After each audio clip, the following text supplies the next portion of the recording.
Hello, everybody, and thank you for tuning in to the Liberty Report. With me today is Daniel McAdams. Daniel, good to have you here today. Good morning, Dr. Paul. Good. Wanted to talk a little bit about this ceasefire arrangement, in Syria. Came across an article about this. It says, will Syria ceasefire end the war or lead to nuclear exchange? Written by none other than Daniel McAdams on the Institute for Peace and Prosperity webpage. Wow. And you're the target today because you'll answer all our questions. But it is an important subject, and of course we've talked about Syria endlessly. And there's only about 22 different groups involved. I'm exaggerating a bit, but there are a lot of groups involved. And they've been having negotiation, and the plan is to have a ceasefire, something we should cheer or at least encourage, but we want to do it realistically. And they've been talking for quite a while, and it turns out that I think the U.S.'s inability to get rid of Assad and their lack of success prompts them to want to talk to the Russians, who have been dealing a blow to ISIS and has helped salvage and save Assad. So this is going to come up on Saturday. But to me, the most interesting thing about the talks is who was there. Now, you can name all the groups if you know all their names, but I was more fascinated with who didn't appear. The government of Syria didn't appear, which is interesting, and that might be a strategic thing. Turkey wasn't participating, and they're the neighbors that are involved. Saudi Arabia, which is agitating for the overthrow of Assad, they weren't involved, and of course the Kurds are very important. They weren't involved. So who really is doing the negotiation, and why should we at least have a little bit of hope that this might lead to something good? Well, this was an agreement was reached at a high level between the two co-chairs of this group trying to oversee a ceasefire, and that would be the U.S. and Russia. Essentially, I think it was diplomacy between Kerry and Lavrov, his Russian partner. What the ceasefire deal will do, what goes into effect on Saturday, is it will, on the one hand, hostilities against rebels in Syria who agree to abide by a certain number of terms. They're not listed in the UN resolution that it's based on as terrorists, and that would mean al-Nusra Front, which is al-Qaeda and ISIS. And B, they declare themselves to Russia or the US, we are going to abide by these terms. They include a number of things, most important among those being they will not use force of arms to attempt to capture more territory. In exchange for that, these groups who qualify will not be attacked by either Russia, the Syrian government, or the U.S. anti-ISIS coalition. Well, would this give a strategic advantage to ISIS and al-Nusra because they aren't included and they haven't agreed to anything, so they still can do what they want? Is that a concern that might happen? Well, it's very difficult for the U.S. because ostensibly it's involved in Syria, although not legally, but it's involved in Syria to get rid of ISIS.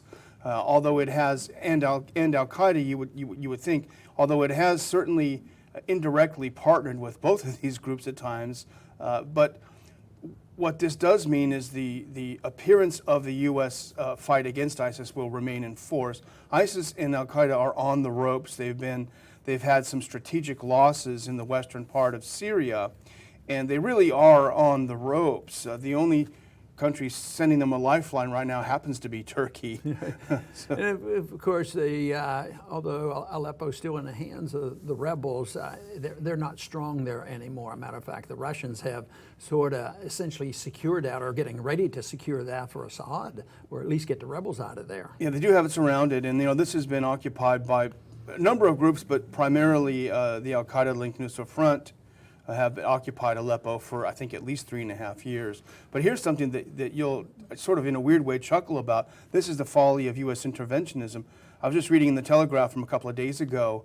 There's a town north of Aleppo where one group of U.S.-backed rebels are fighting another group of U.S.-backed rebels. So really, we're literally funding both sides in this. And I think that's one of the reasons why the U.S. Has gotten involved at this high level to try to put something forward, because it really is getting absurd. and the the facts on the ground are changing so rapidly. Of course, we have the introduction of the opinion from the United Nations. They've had, they sent out a message about this, and they said, well, yeah, sounds logical. It's both Russia and United States at fault. But in a way, they distort what really is going on by saying, oh, it's both their faults, because under international law, it's quite possible to argue the case that maybe Syria and even Russia is more on the side of international law than we, who have gone 6,000 miles away to announce that we're to get rid of Assad. So the United Nations is supposed to be for peace, but sometimes I wonder, there was a time when the entangling alliance in the United Nations was always detrimental to our position. But lately, I've sort of shifted to thinking that, we're in the driver's seat so often because we still have some wealth left, so we sort of control the IMF and have demands. And here, it sounds like the United Nations might even be helping the United States on this diplomatic statement that they made. Yeah, I think this is always a problem with the UN, and for whatever its faults, when it began, its intent was to preserve the sovereignty of the nation state. And I think you would agree that is a good thing. Unfortunately, that's been undermined by some changes in the UN over the past 15 or 20 years. But theoretically, that's what it is supposed to do. When it comes to a conflict like Syria, where the U.S. is so much involved, and maybe it's because the U.S. writes such a big check to fund the UN every year, but when it comes to defending sovereignty, the UN takes an even hand, which, as you say, by default would undermine sovereignty. The U.S. is operating in Syria illegally according to international law. The Turks are certainly acting outside international law by bombing Syria for the last week or so. What the UN should do to uphold its charter is to pass a resolution condemning these. They defend national sovereignty, but I think they pay some lip service to self-determination. That was one of the issues. It was very attractive. And that's when non-intervention is much better to have, rather than an international body that is controlled by special interests and oil interests. Now that we know exactly what went on by some of the revelations on the discussions with UN officials and different countries, that we literally got involved in talking about what was in the best interest of oil. Mm-hmm. And so I think the principle of self-determination is very good, but also I think that the further we can move everybody along to staying out of these affairs, people say, yeah, this is a great idea, Ron, but Russia's not going to do this, and so is not going to do this. So if we stay out, that's just an open door. But since our efforts to be involved in intervention, if it were the case that we're always successful and we take over the Middle East and turn them into a model Western countries with elections and all this, even though it wouldn't be right to do it that way, it would be harder to complain about. But it's so much total failure with our intervention. So the results ought to speak for themselves when we get involved.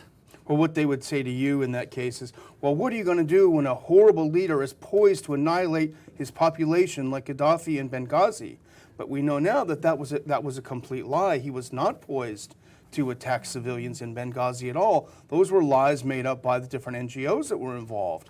And if you look at the result of this intervention based on lies in Libya, is it any better off? The blacks in Libya have been completely slaughtered. The place is in chaos, and so that's what you have, a war based on lies. So propaganda plays a big role in getting this military action. They use those lies against Saddam Hussein, and as bad as he was, compared to what? Compared to what's happened to Iraq and how many people died from our bombing, and why, if people would only be willing to look at the facts, the individuals have been motivated to be radicalized when somebody's bombing their country. And we dismiss innocent lives being killed. Oh, we don't even call them lies, we call it collateral damage. And that has to be detrimental. We wouldn't tolerate that for a minute. It would unify this country. We would not tolerate it at all. And yet we do it, and our politicians gain points by saying they'd do more of it. We'd carpet bomb them. We would do this, never questioning the wisdom of it, of not only the moral wisdom of doing it in the first place, in the Constitution and international law, but just the practicality of it. They would come to the conclusion that all that activity, just look at that, not only do I believe it incites radicalism directed toward us, but what about the migration problem? Here we have a socialized Europe inviting people to come, we'll give you you're entitled to rights, just come on in. And then we go and we get messed up in countries that are impoverished anyway because they have bad economic problems, and then we disrupt their country with bombs and wars, and then where does this come? Where does this immigration problem come from? So we have to crack down on it, and they just always look at the symptoms and never look at the basic cause of how we contribute to so many of these problems. Absolutely, absolutely. And you know, on this deal, there are a couple of important things that we haven't covered quite yet. One, I think, which concerns me a lot, are what I would say are poison pills in the agreement. The UN resolution was very clear when it talked about what groups are considered terrorist. It was al-Qaeda, al-Qaeda's Nusra Front, and ISIS, and associated forces. And that's such an important word. We've not been through that. But the agreement of yesterday does not include that last phrase. And so that means there's a good deal of ambiguity about who is a terrorist. And as we've seen increasingly, the groups, including the Free Syrian Army, but certainly a lot of the other rebel groups are operating within the command structure of the Nusra Front. So for all intents and purposes, you would say they are allies, they're allied to them, but they're not explicitly named in this agreement. And this, I think, is a poison pill, because what happens if you have an FSA, Free Syrian Army group, fighting alongside Nusra Front in the command structure, and Russia bombs, say, a bunker that they're both in? You could see the U.S. saying Russia is not abiding by the agreement. We've already seen, I was looking at a Wall Street Journal article earlier today saying, very doubtful, these are the hawks in the Pentagon, Ashton Carter saying, very doubtful that Russia will abide by this. For sure they'll break it. So it seems like the stage is being set to have a situation where you could say Russia's violating, and then God knows, you might see Turkey and Saudi Arabia at that point coming in. So it's very tense. And even if we assume that there is some sincerity in the ceasefire agreement, those individuals who don't seem to be gaining anything have a motivation for a false flag, to have some bombing and killing and try to blame one side or the other and say that the Russians broke the agreement, the United States broke their agreement, and then we're back to where we were all along. But what do you think the odds of anything good? The only thing I can think of at first, at least there's an attempt. A few people maybe are getting exhausted. Wars sometimes end out of total exhaustion. They run out of people to kill and they run out of money. And it seems like there's a little bit of exhaustion there. But I wonder how many people really can take this and look at it and, well, this might be like this, A, B, C, and they finally stopped when we had an agreement and they quit fighting, and that's lasted for a long time. Well, I think something good could come of it. I think a couple of things have to happen. First of all, there needs to be, and this sounds interventionist, but I'm just sort of looking at it broadly from face-saving measures. There has to be some sort of fundamental reform that Assad is willing to undertake in his government to allow a sort of a different feel of how the government is run, on the one hand. But on the other hand, the U.S. is going to have to recognize that Assad will continue to rule Syria after this is done. They have to back away from the idea of regime changing one man. We've seen it's been a disaster where it's been tried, regardless of how bad these guys were, Saddam and Gaddafi, etc. So the U.S. is going to have to back off the idea that this one person, if we can only get rid of him, everything will be fine. So if those two things do fall into place, there is reason to be somewhat optimistic. Well, I hope so. Right now, I'm not too optimistic, mainly because we're involved. We're not likely to bring the troops home like I would like and cease. So as long as we stay very much engaged in these various countries, whether it's Syria or any other country in the Middle East, the chance of the wars continuing will exist. We may get exhausted one of these days, and that's one of the things I've argued, that our intervention and our spending habits will cease because of our bankruptcy, and we just won't be able to afford it. That's what happened to the Soviet system, and they came down. So I think that we should do whatever we can and try to persuade people, but to change the policy. But I see the hope in that when a greater failure is evident in our economic system and in our foreign policy, that we have a younger generation or a new generation or people who are willing to look at this and say, you know, we really got off track. The founders gave us some pretty good advice about sound money and free markets and staying out of Europe and entangling alliances. So maybe we ought to improve on that, not go back to anything that's old and anxious, but take an idea that is a good idea and work on it and try to make it work in a modern age.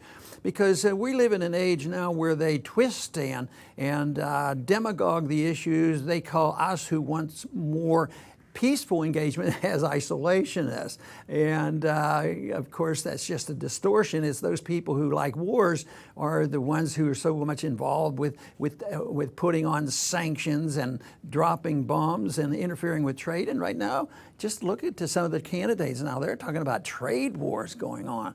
So we need a full assessment, not only of our foreign policy, but our economic policy. But most of all, we have to look at the issue of the responsibility of our government to protect our liberty, not to micromanage our lives or micromanage the economy, and certainly never to attempt to micromanage the whole world. I want to thank everybody for tuning in today to the Liberty Report, and please come back soon.